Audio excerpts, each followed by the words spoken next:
Okay, so I took the exhaust manifold off each side. Also took off this deal here. I don't know what that is. Some extra accessory on here. So I took this out already.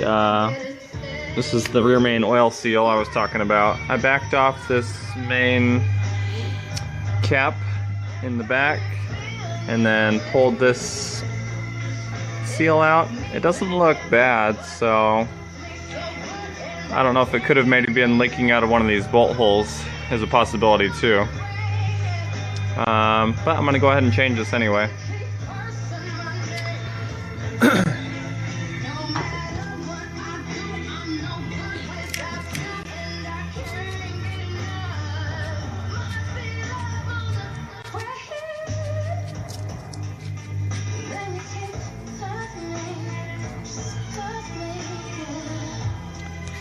It says to install this dry, so I'm not gonna put any RTV or anything.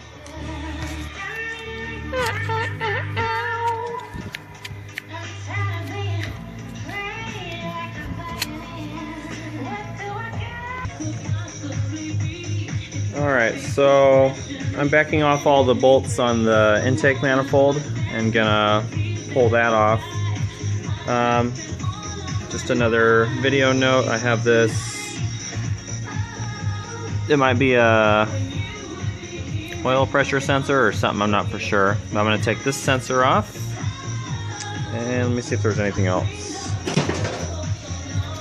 Also this hose here, that's connected to the intake, so I'm going to take that off. A water hose.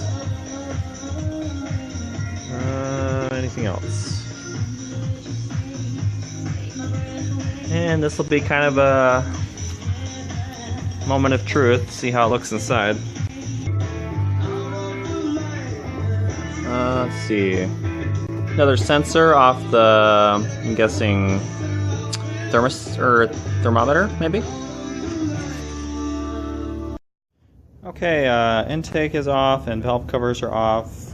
Nothing too significant looking. There's some oil inside here, but I don't see any major coolant, so that's probably a good thing. Hopefully we don't have a block leak. So we're gonna take these heads off and see how the head gasket and cylinders look. Alright, so one head is off. I need to research where the oil jackets and the water jackets are to see. From looking at this, I don't see any big evident cracks in the head gasket. The head gasket's still on the block here. A lot of water came out of these water jacket holes, these two, whenever we were taking off the the head. So yeah, I'm gonna do some more digging here, see if anything abnormal shows up. So that's Ryan, I'm Jim. What we found on this side, we've only taken off one head so far, is these two ports the gasket was still covering, so there was obviously no water flow in that area. And also, I think it was this one too. And the engine, when it was heated up, it wouldn't start up easy. We're thinking that it was overheating, and this could be an explanation for that. Maybe there wasn't good water flow on this side. So we went over this surface with a die grinder and a Scotch-Brite wheel, and trying to keep the cylinders clean, make sure we don't get any of that material in there. And then we're just scraping off some of the old gasket material so we can have a good seal, get it right the first time hopefully. So we took off both heads, and both head gaskets seem to be intact. And of course, if we had more time, I would take this to get hot tanked and inspected for cracks, the heads and the block. But I need to get planning a trip in the next couple days, so I want to get back together.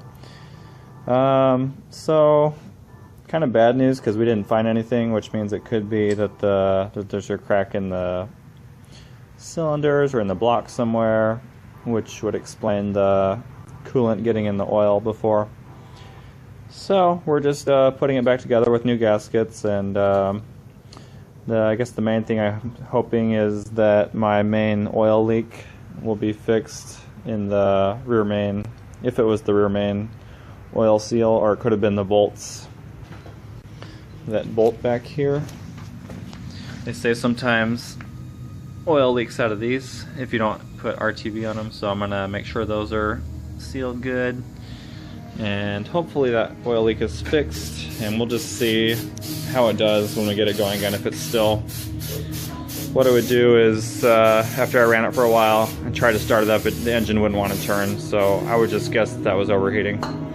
Another thing I think I'm going to do is change the thermostat on here, just in case that's not allowing water to flow through the radiator. I'm going to change that, and we'll just see how it runs after that. So we're getting that head kind of cleaned up, and going to place it on here in just a second. So bolting the heads down, these being the heads, there's a certain sequence that we used, as well as torque ratios. So sorry, I already put these valve covers on, but just so you can know what I did, and we went by something we found on Google, so hopefully it was correct. The sequence is you start in the middle, top one, bottom one, then you go to the right. Actually, I can take this off so you can see better.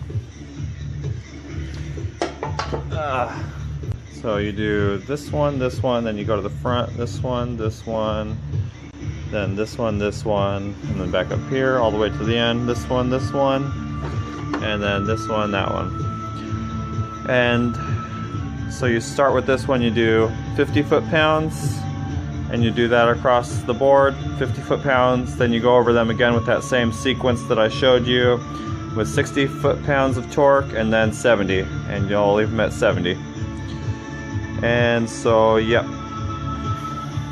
As far as the head gaskets, we were thinking about cutting out those water port places on the gasket, but we called a couple different places that assemble engines, and they said leave it the way it is. It's supposed to direct water to the back of the engine, and that it can actually overheat if you cut those open. So I guess that wasn't the problem the way it was assembled before.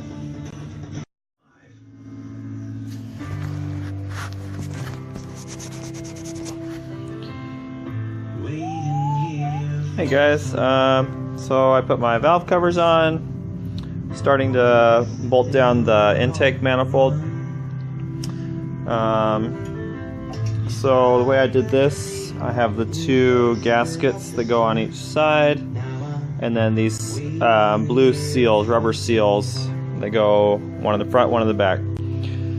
And then the only places I put just like smears of RTV on the head, and then I put the gasket on and let it sit a little bit, just following the instructions here. It said to let it sit until it doesn't slide. And then I put a dab of RTV on each of the corners in the front and the back, and then set the intake on there, and it says to bolt down to 23 to 25 foot-pounds of torque. So I'm currently working on getting those bolts down, and I'm putting some RTV on the bolts as well. Okay, so while I'm here, I'm also changing the thermostat. That is what opens up when your engine warms up. I didn't know if that could be a cause for why my engine was overheating, if it wasn't opening the valve to let water flow from the radiator. Just took that out. Here's the old one. Doesn't look too bad, but just thought I'd do this while I'm in here. So I got a new one here.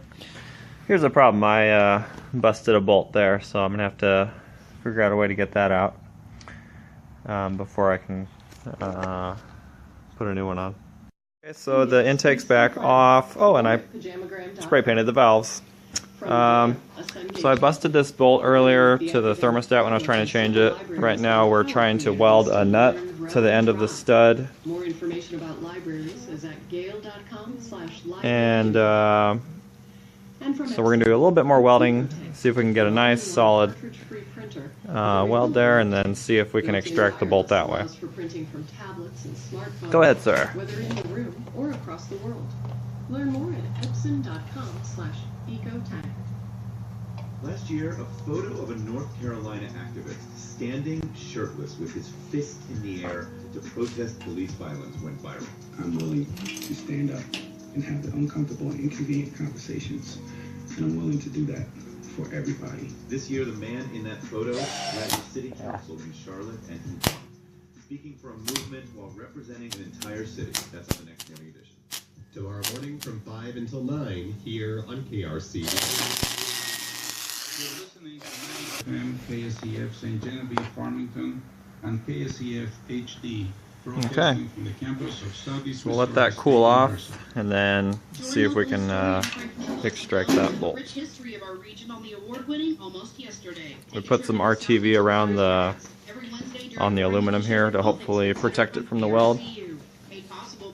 Alright, so I reinstalled the seal. I put some RTV on the outside, some grease on the inside so this can spin, and torqued it to 70 foot-pounds. Then we reinstalled the oil pan.